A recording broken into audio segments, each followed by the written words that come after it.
안녕하세요. 오늘은 여러분이 보내주신 자료들, 신명기 21장, 시편 108, 109편, 또 이사야 48장, 그리고 요한계시록 18장인데요.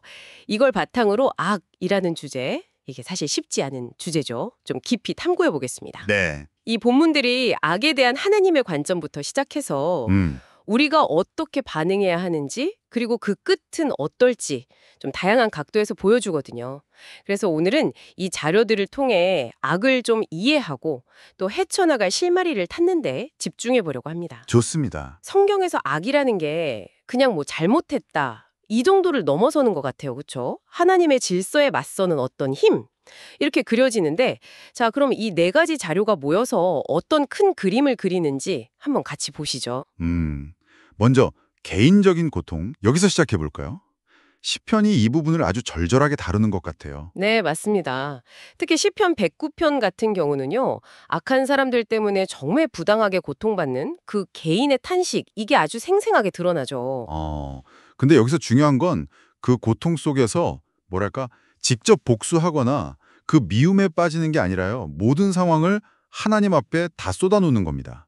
그리고 그분의 공의로운 심판, 또 개입을 간절히 구하는 거죠. 기도의 자세. 그러니까 내 힘이 아니라 하나님의 정의를 믿는 거예요. 듣기만 해도 정말 어려운 요구일 수 있겠네요. 사실 당하면 내 손으로 막 해결하고 싶고 그런 마음이 클 텐데 기도로 하나님께 맡겨라. 이런 개인적인 차원을 넘어서서 악이 그럼 공동체에는 또 어떤 영향을 미치는지 이건 신명기에서 좀 다루고 있는 것 같네요. 그렇습니다. 신명기 21장을 보면요. 예를 들어서 공동체 안에서 누가 살해당했는데 범인을 못 찾았다. 이런 심각한 악이 발견됐을 때요. 공동체 전체가 정결 의식을 행해야 해요. 그 악의 오염에서 벗어나려고 하는 거죠. 공동체 전체가요? 네. 이게 단순히 범인 찾는 걸 넘어서는 문제입니다.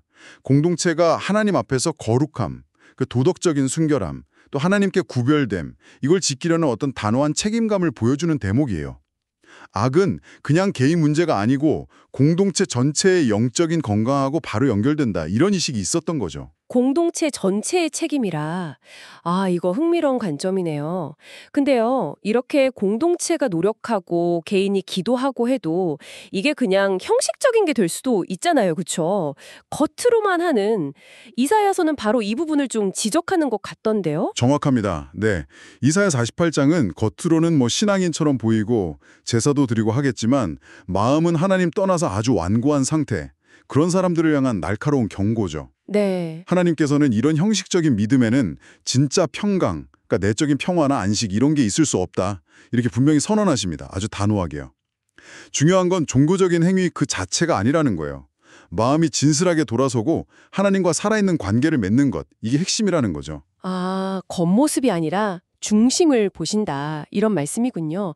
자, 그럼 이제 개인, 공동체, 또 내면의 문제까지 봤는데 요한계시록은 이 악의 문제를 훨씬 더 큰 스케일로 가져가는 것 같아요. 바벨론이라는 상징이 나오죠. 네, 맞습니다. 요한계시록 18장은 바벨론, 이게 성경에서는 종종 아주 강력하지만 부패하고 하나님을 대적하는 그런 세상 시스템이나 문명을 상징하는 이름인데요. 네네. 세상의 타락한 질서, 여기에 대한 하나님의 최종 심판을 아주 극적으로 묘사합니다. 탐욕, 사치, 불의, 우상숭배 이런 걸로 가득 찬 이 시스템은 결국 무너질 운명이다라는 거죠. 그리고 여기서 하나님의 백성을 향한 아주 중요한 명령이 나옵니다. 내 백성아, 거기서 나와서 그의 죄에 참여하지 말고 그가 받을 재앙들을 받지 말라. 이게 그냥 물리적으로 어디서 나오라는 뜻이라기보다는 그 시스템의 가치관이나 죄악된 방식에 동조하지 말아라. 이런 강력한 요청인 거죠. 와, 이렇게 쭉 연결해서 보니까 악이라는 문제가 정말 다층적이네요. 진짜. 개인의 고통에서 시작해서 시편, 공동체의 책임, 신명기, 또 내면의 진실성 문제, 이사야. 그리고 이렇게 거대한 세상 시스템과의 관계, 요한계시록까지. 그럼 오늘 살펴본 이 내용들에서 우리가 좀 붙잡아야 할 핵심, 뭐라고 정리할 수 있을까요?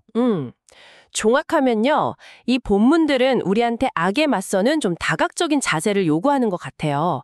근데 개인적으로는 고통 속에서도 복수 대신에 기도로 하나님의 정의를 신뢰하고 시편, 또 공동체적으로는 거룩함을 지키면서 악의 영향력을 좀 차단하고 신명기, 신앙적으로는 그냥 겉모습이 아니라 진실한 마음으로 하나님과 관계 맺고 이사야, 더 나아가 사회적으로는 세상의 그 부패한 시스템에 동화되지 말고 하나님의 궁극적인 승리와 정의를 바라보면서 구별된 삶을 살아라. 요한계시록. 이런 메시지죠. 결국 악은 절대 그냥 무시되거나 방치되지 않는다.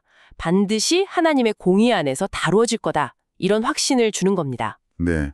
악이라는 게 참 무거운 주제라 길을 잃기 쉬운데 이렇게 성경의 다양한 목소리를 통해서 좀 균형 잡힌 시각을 얻는 게 중요하겠네요. 오늘 이 통찰들이 여러분 각자의 상황에서 악을 이해하고 또 반응하는 데 좀 도움이 되기를 바랍니다. 여기서 한 걸음만 더 나아가서 생각해 볼 질문이 하나 있습니다. 요한계시록이 말하는 그 바벨론적인 시스템 있잖아요. 탐욕이나 불의, 또 하나님 없이 돌아가는 세상의 가치관들. 이게 오늘날 우리 사회의 우리 문화 쪽에서는 구체적으로 어떤 모습으로 나타나고 있을까요?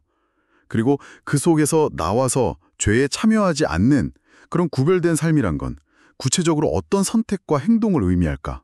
이 질문을 각자 삶의 자리에서 한번 곱씹어 보시면 어떨까 싶습니다.